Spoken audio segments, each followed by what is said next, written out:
خبر شامل کرتے ہیں کوئٹہ سے۔ آل پاکستان کلرک ایسوسی ایشن گرینڈ الائنس کے زیر اہتمام وزیر اعلیٰ ہاؤس سول سیکریٹریٹ کے سامنے دھرنے کو 3 روز ہو گئے۔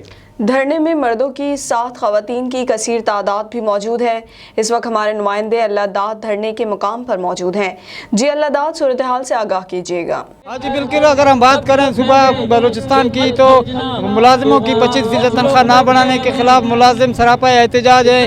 بلوچستان کے دارالحکومت کوئٹہ شہر میں ملازمین نے دھرنا دیا ہوا ہے، آج اس کو تیسرا روز گزر چکا ہے اور مرکزی کال پر بلوچستان کے مختلف شہروں میں احتجاجوں کا سلسلہ بھی جاری ہے۔ آج سبھی شہر میں ایپکا گرینڈ الائنس کی جانب سے احتجاجی مظاہرہ کیا جا رہا ہے اور وہ جو مختلف شاہراہوں سے ہوتی ہوئی پریس کلب پہنچی ہے۔ میں اس وقت موجود ہوں پریس کلب میں، میرے ساتھ ایپکا گرینڈ الائنس کے ایک رہنما موجود ہیں۔ آئیے ان سے جانتے ہیں کہ وہ اس بارے میں مزید کیا کہتے ہیں۔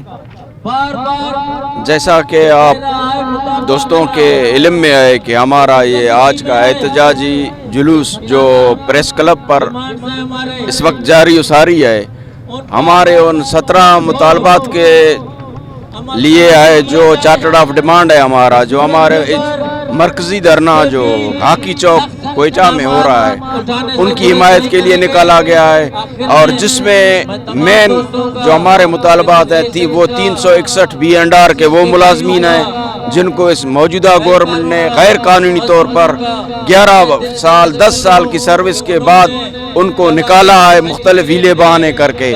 اور دوسرا مطالبہ ہمارے گلوبل ٹیچرز ہیں، لیڈیز ہیں، ان کی بحالی کا ہے۔ تیسرا ہمارا یہ جو ہے 25% ڈسپیریٹی الاؤنس ہے جو کہ مرکز نے دیا تھا اور موجودہ حکومت جو ہے اس کو دینے میں لیت و لال سے کام لے رہی ہے، تو ہم اس سلسلے میں آج کا ہمارا یہ احتجاج ہو رہا ہے۔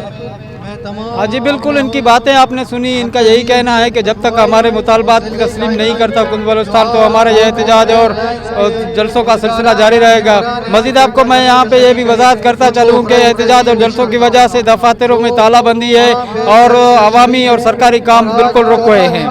جی